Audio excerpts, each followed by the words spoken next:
Hello, welcome to another CNS video blog. Today we're talking about new entrants.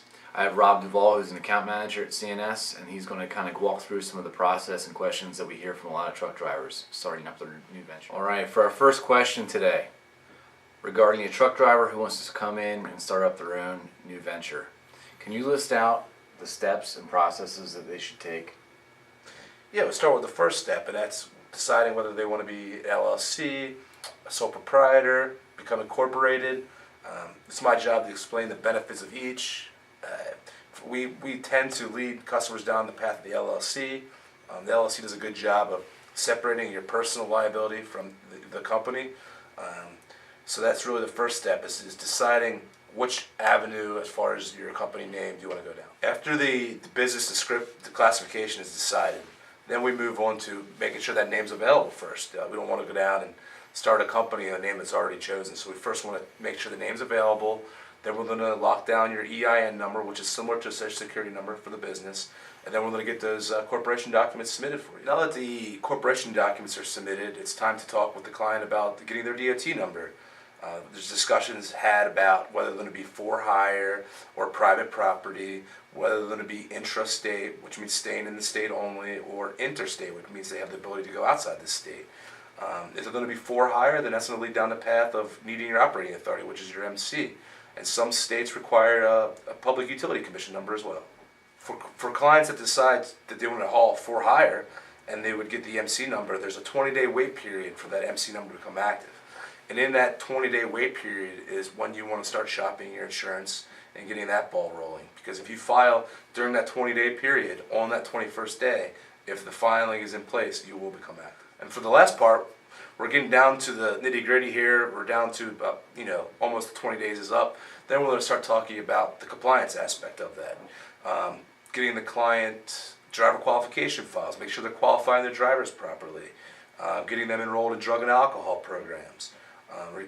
Retaining accident register. Discuss how they're going to record their hours of service. So basically, when you're getting down to that 20 days, it's a good time just to get a better understanding of what's ahead of you and what all you would need. And what drivers are required to have a driver file on them? Anybody that drives a DOT vehicle would require to have a driver file. And also, who would be required to be in a drug and alcohol consortium? You're only if you have a CDL. So if you're operating a commercial motor vehicle with a combination rating over 26,001, then you would be required to be in a drug and alcohol consortium. All right, so you mentioned setting up a DOT number.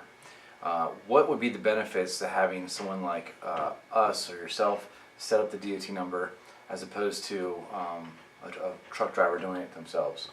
One thing I come across in day-to-day is somebody that gets their own DOT number. There's an online portal to do that. And what happens is there's queues, they ask questions, and depending on what you choose, it can lead you down the wrong path. And in the small print at the bottom, it tells you that money is non-refundable. So a lot of times I see people that do this on their own is they get their motor carrier authority as well as a broker authority. Sometimes freight forwarders attached to that. And all that money you put out to get those, they're not refundable. So then we here at CNS have to take the time to get all that removed and separated and just get their carrier active. So it really benefits to come to us with our experience so we can get it done the first time and get you down that path of success. Okay. So Rob, what are some of the common issues you see with new ventures shopping for their insurance? A common issue I see is we talked about the 20-day wait period earlier, and they have to wait 20 days from the time we file to get their MC number until it becomes active. During that 20 days, they're shopping their insurance.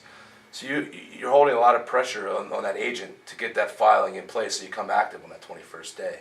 A lot of agencies out there, they don't specialize in commercial auto, so therefore they're not as familiar with the filings that it takes to get in there. So just because you paid your insurance and you think you're all set and ready to go, that's not always the case, because unless that agent files the correct filing with the FMCSA, you won't become active. So what is that filing called?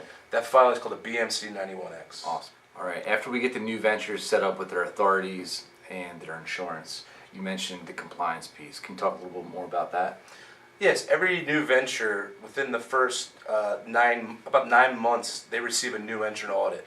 And what that audit entails is they're going to come and check out your operation. They want to know, are you qualifying your drivers properly? Do you have driver qualification files on all your drivers? Do you have a drug and alcohol consortium? Are they enrolled? How are you recording your hours of service? Are you keeping an accident register? When you get a roadside inspection and you had a defect, are you correcting that defect? How are you recording that?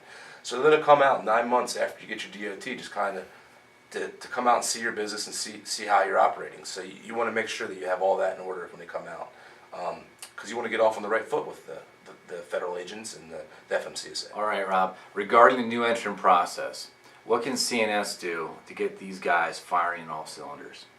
We have 3 divisions here. We have the insurance division, we have the licensing, and we have the compliance. So with those 3 divisions, we have everything you need from the beginning to end of your company. So we can help you through the process. All right, that will conclude our video blog for today.